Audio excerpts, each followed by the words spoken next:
Благодарам. Не е особена чест и задоволство пред 5-6 пратеници да се дискутира, но веројатно состојбата во собранието е одраз на состојбата вкупна во државата. Имено општо познат факт е дека Македонија живее еден амбиент во кој што се окупирани сите институции од една шака луѓе во државата, како и собранието. Тоа е потврдено и утврдено со документи кои што ги добиваме секојдневно од сета меѓународна јавност, потврда дава и домашната јавност за ова. И навистина е многу тешко да се расправа за еден закон кој што има за цел, онака како што е замислено собранието, да ги подобрува условите за луѓето во општеството, да ги подобрува сервисите на обичните граѓани и да ги задоволува нивните секојдневни потреби. И се разбира, се би било поинаку доколку очекувањата би биле оптимистични, но со оглед на тоа дека ова авторитарна власт се обидува на секој чекор да покаже дека само тоа што таа ќе го замисли и што ќе го предложи може да има виза во ова собрание, така веројатно и овој закон денес ќе ја доживее судбината на сите останати закони кои што опозицијата ги предлага во ова собрание, но ни тоа не е бадијала, заради тоа што оваа прилика може да биде разбрана и како една од можностите секојдневно, постојано и во секоја прилика да се вади на површината природата на оваа власт.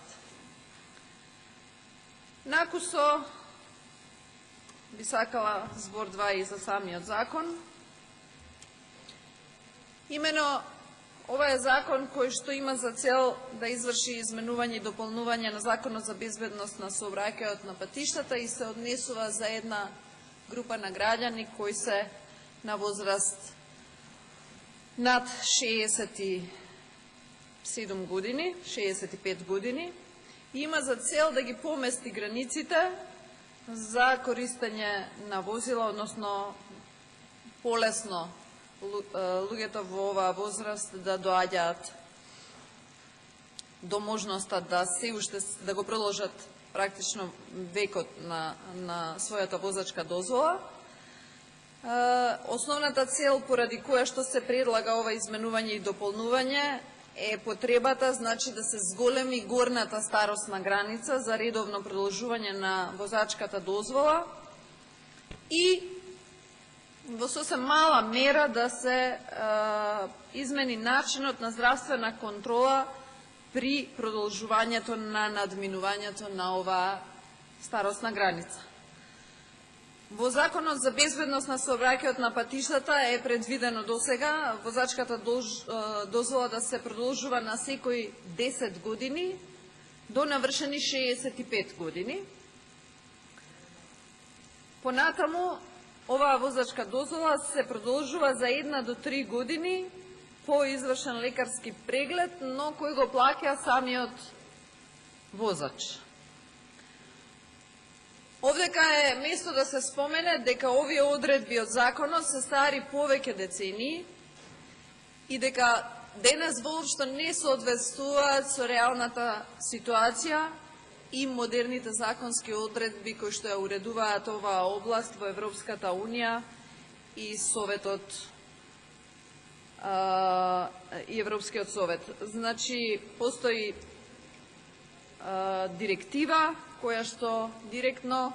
упатува на тоа дека ова можност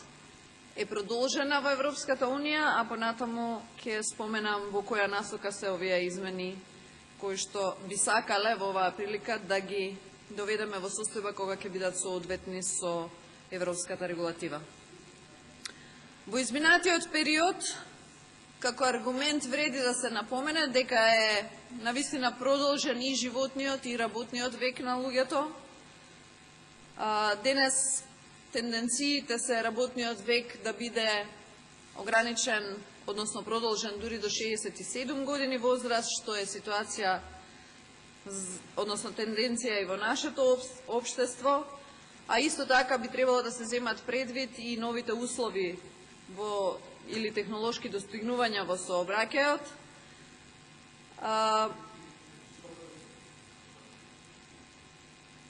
Така што не би било спорно да дојдеме до состојба во која што возачката дозвола во оној редовен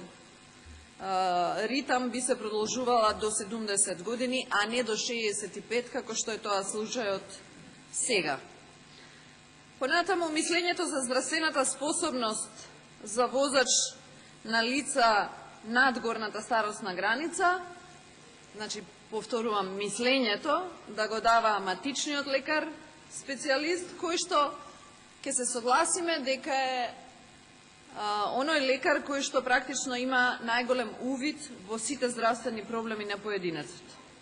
Се разбира, по потреба, Министерството за внатрешни работи, засновано на својот личен увид при поднесување на барањето за продолжување на дозволата или врз основа на своја документација или податоци за сторени сообраќајни прекршоци или пак побарање на матичниот лекар, би можела да побара и вонредни пошироки специјалистички прегледи, чиј трошок ќе го сноси самиот подносител односно носител на возачката дозвола. Општите тенденции во развиениот свет е да им се овозможи на постарите луѓе што подолго да бидат социјално активни и подвижни, и заради тоа се овие обиди да се продолжи нивниот возачки век и да се подигне старосната граница, но исто така не помалку важно е да се укинат и материјалните трошоци кои што се потребни за продолжување на возачката дозвола. Имајќи ги предвид овие потреби на постарите граѓани, Европската Унија дури и во својата директива од 2006 година под број 126, со која од земјите членки се бара да ги усогласат прописите за возачки дозволи со одредбите изнесени во директивата, меѓу другото, бара и да се има поголема флексибилност во горната старосна граница за возачка дозвола и начинот на здравствена контрола со цел да не се обесхрабруваат повозрастните граѓани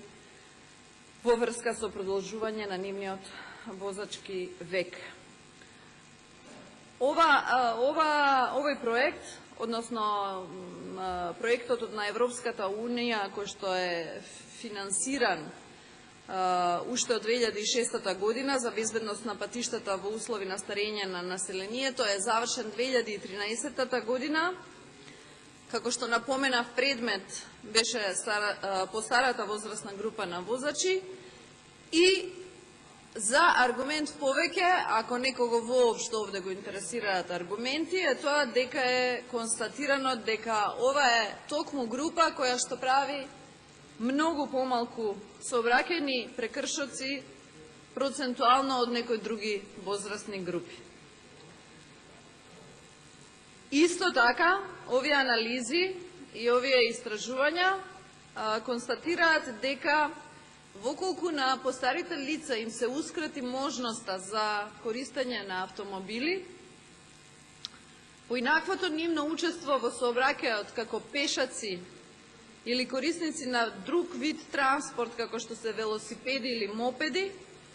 се состојби во кои што овие лица многу повеќе страдаат во сообраќајни незгоди, отколку што тоа е случај кога користат возила. Ред е да се напомене дека кај нас оваа регулатива важи повеќе од 50 години и ако навистина имаме амбиција да станеме дел од едно европско семејство, мислам дека сосеме во ред и сосеме очекувано на ова група на возачи да им излеземе во пресред, а се разбира доколку мнозинството и овој пат се однесува онака како што се однесува секогаш кога има предлози од мнозинството за законски решенија, би очекувала дека барем во оваа прилика ќе понудат некакви аргументи зошто би се спротивставиле на ова решение. Или, што исто така не е за очекување, може би дале подршка во оваа фаза на прво читање, па за своите ситни забелешки би интервенирале амандмански во второто читање. Благодарам.